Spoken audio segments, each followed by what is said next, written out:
శాసనసభ్యులందరితో కూర్చొని మొత్తం అన్ని పర్యవేక్షించాం, చూసాం. లోపల చూస్తే అంటే ప్రాబ్లం ఏముందంటే కొత్త అది చాలా 454 కోట్లు పెట్టి కట్టారు. 69 ఎకరాల్లో 7 బ్లాకుల్లో 7 బ్లాక్స్ 7 బ్లాక్స్ నిర్మాణానికి వాళ్ళు చేశారు. అది కూడా ఏం చేశారంటే ఎక్స్టెన్షన్ ఆఫ్ ఎగ్జిస్టింగ్ రిసార్ట్ కింద చెప్పారు. వాళ్ళు గవర్నమెంట్ జీవోలో ఏముందంటే redevelopment of existence resort, that's how they have raise the bill. దాంట్లో 2 బ్లాకులే పెట్టారు. ఫస్ట్ వాళ్ళు పెట్టింది ఏంటంటే 7 బ్లాక్స్లో బడ్జెట్ ఒకదానికి 90 పైన, ఇంకో దానికి 70 పైన, 2 ఫేజెస్లో ఇంతే. వాళ్ళు స్టార్ట్ చేసినప్పుడు 164 కోట్ల రూపాయలు, 164 కోట్ల రూపాయలతోటి 7 బ్లాక్స్ ప్లాన్ చేశారు. కట్టేటప్పటికి అది ఆ 7 బ్లాక్స్కి పూర్తి చేయాలి. 4 బ్లాకులకి అంటే మనం చూస్తే 4 బ్లాక్ అంటే బిల్డింగ్ కాదు, residential block is 1, CMO office is 1. ఇవన్నీ కూర్చొని అలాగా వాళ్ళు 7 బ్లాకులు ప్లాన్ చేసుకుంటే 4 బ్లాకులే కట్టారు. 7 బ్లాకులకి వాళ్ళు ప్లాన్ చేసినప్పుడు 92 కోట్లు ఫస్ట్ ఫేజ్, రెండో ఫేజ్ 53 కోట్లు. సో రెండు కొంచెం అటు ఇటుగా పెడితే 160 కోట్ల పై చిలుకు వాళ్ళ ఒరిజినల్ ప్లాన్. అది ఏదైనా సరే ఇంకో చోట పైకి వెళ్ళిందంటే ఒక 2 అవుతుంది అనుకోండి. కానీ ఇది 454 కోట్లు అయితే not even for the entire 7 blocks, it is only 4 blocks. 4 బ్లాకులకే 454 కోట్లు అయింది. ఒరిజినల్ ప్లాన్ 92 కోట్లు ఫస్ట్ ఫేజ్, సెకండ్ ఫేజ్. దీనికి లోపలికి వెళ్ళి చూసి నేను వచ్చినప్పటి నుంచి కూడా మమ్మల్ని గత కాలం రానివ్వలేదు. ఇప్పుడు ఏమైపోయింది, ఒక డ్యామేజ్ జరిగిపోయింది. ఋషికొండ ఒకప్పుడు ఇక్కడ రిసార్ట్స్ ఉన్నప్పుడు టూరిజం మన శాఖకి ఆదాయం 7 కోట్లు ఉండేది. సో 7 కోట్ల ఆదాయం కోల్పోగా ఇప్పుడు అదనపు భారం 453 కోట్లు పడి ఇప్పుడు కరెంటు బిల్లు ఆదాయం మన సంవత్సరానికి కట్టాల్సిన ఇంకా ఉపయోగించకుండానే జస్ట్ అది లైట్లు వేసి అప్పుడప్పుడు ఏసీ ఆన్ చేయడానికి ఉట్టినే జస్ట్ ఆన్ చేసి ఆఫ్ చేయడానికి పనిచేస్తున్నది సక్రమంగా అనుకోవడానికి అది సంవత్సరానికి ఒక కోటి రూపాయల పైన 15 లక్షలు అవుతుంది. దాన్ని బట్టి అర్థం చేసాం.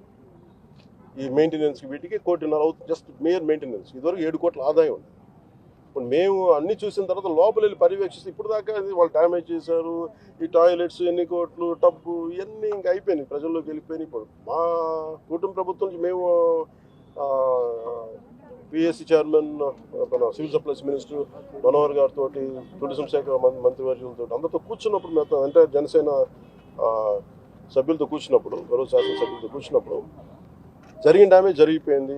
తొలచాల్సిన కొండ తొలిచేశారు, పాడు చేశారు. ఓకే, వీటన్నిటిని మించి ఇంక ఇప్పుడు మన ముందు ఏముందంటే దీన్ని how well we can utilize 400 change చెప్పి ఎలా పెట్టాలి. చాలాసార్లు అనేక మార్లు మేము క్యాబినెట్ మీటింగ్ చర్చించాం. ముఖ్యమంత్రి గారు కూడా దీని మీద ఎలా చేయాలనేది పాపం ఆయన అందరిని అడుగుతూ ఉన్నారు. సో మేము ఈ పర్యటన తాలూకు ముఖ్య ఉద్దేశం ఏంటంటే ఈ పర్యటన ద్వారా ఫస్ట్ మేము అసలు ఏం చేయాలనేది మాకు ఇది ఇండివిజువల్, ఇది కుటుంబ ప్రభుత్వం కాబట్టి జనసేన పార్టీ తరఫు నుంచి వాట్ ఈజ్ అవర్ అనేది అంటే వాట్ ఈజ్ అవర్ వ్యూ అనడానికి మనం ఇక్కడి నుంచి మంగళగిరిలో కూర్చోనో లేదంటే ఇంకో ఊళ్ళో కూర్చొని చేయడం, ప్రత్యక్షంగా ఒకసారి ఫీల్డ్ విజిట్ చేస్తే వచ్చే పరిష్కారం వేరుంటుంది.